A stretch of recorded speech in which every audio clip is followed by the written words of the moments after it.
forma endocraneal o endocráneo podemos distinguir tres fosas: fosa endocraneal anterior, fosa endocraneal media, fosa endocraneal posterior. Límites de la fosa endocraneal anterior. El límite anterior o ventral lo constituye la cara posterior del hueso frontal. El límite dorsal lo constituye el borde posterior de las alas menores del esfenoides de un lado y del otro lado, y en el centro el borde más anterior del surco prequiasmático, también llamado limbo esfenoidal.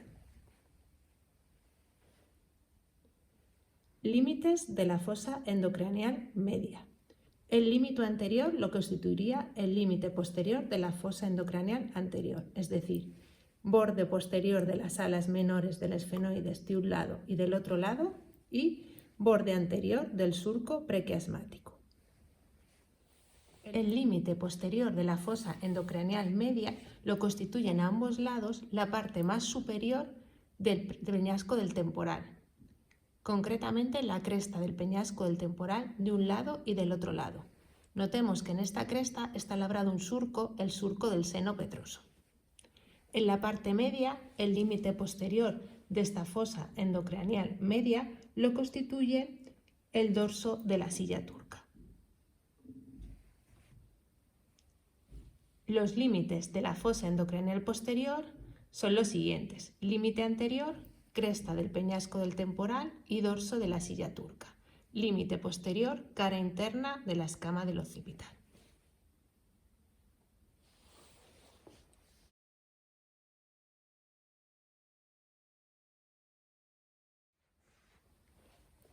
En la fosa endocraneal anterior encontramos los siguientes huesos: parte del hueso frontal, parte del hueso etmoides y parte del hueso esfenoides. Las estructuras anatómicas más importantes que encontramos en la fosa endocraneal anterior son las siguientes. Encontramos el hueso frontal, concretamente la porción orbitaria del hueso frontal sería la que está formando parte de esta fosa. En ella podemos encontrar la cresta frontal interna y el orificio ciego. En el caso del etmoides, que estaría situado en la línea media de esta fosa, lo que destacaríamos sería la apófisis crista galli, que serviría de inserción a las meninges, la lámina cribosa del etmoides, que como vemos está perforada de orificios que sirven para el paso de los nervios olfatorios, es decir, los nervios derivados del primer par craneal. En cuanto al esfenoides, la porción que forma parte de esta fosa endocraneal anterior serían las alas menores del esfenoides de un lado y del otro lado, y la parte más anterior del cuerpo del esfenoides, que recibe el nombre de yugo esfenoidal. Formando parte de esta fosa endocraneal anterior encontramos también el conducto óptico, para el paso del nervio óptico o segundo par craneal.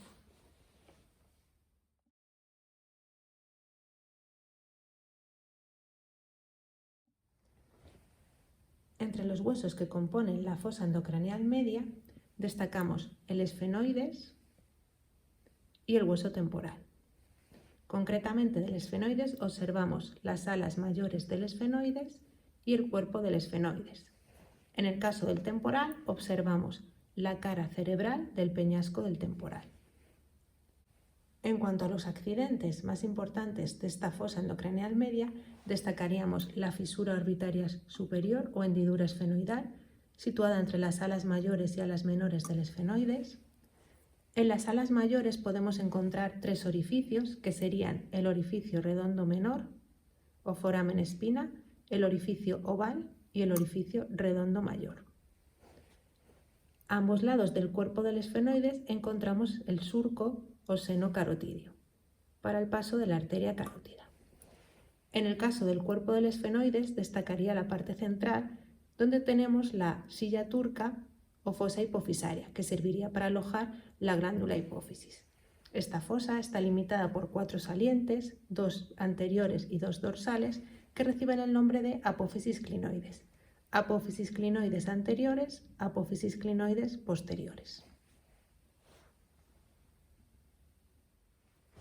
También podemos destacar la presencia del orificio rasgado anterior o foramen lacerum, que estaría situado en la confluencia de los huesos temporal, esfenoides y occipital.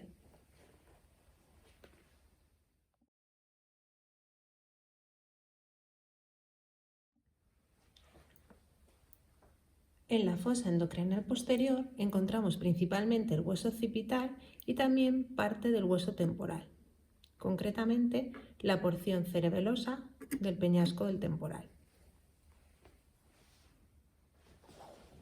Entre los accidentes importantes que podemos destacar en esta fosa endocraneal posterior, podríamos mencionar: en la cara cerebelosa del peñasco del temporal encontramos el conducto auditivo interno, a un lado y a otro lado.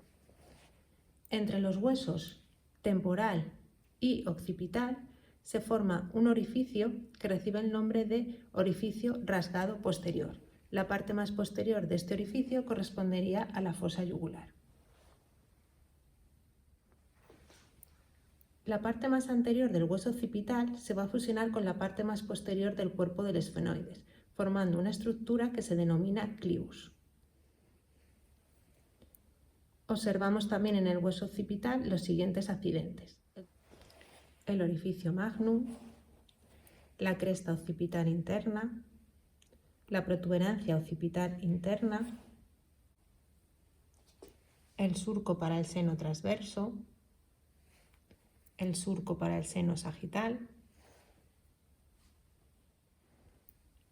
el conducto para el nervio hipogloso y el conducto condilio.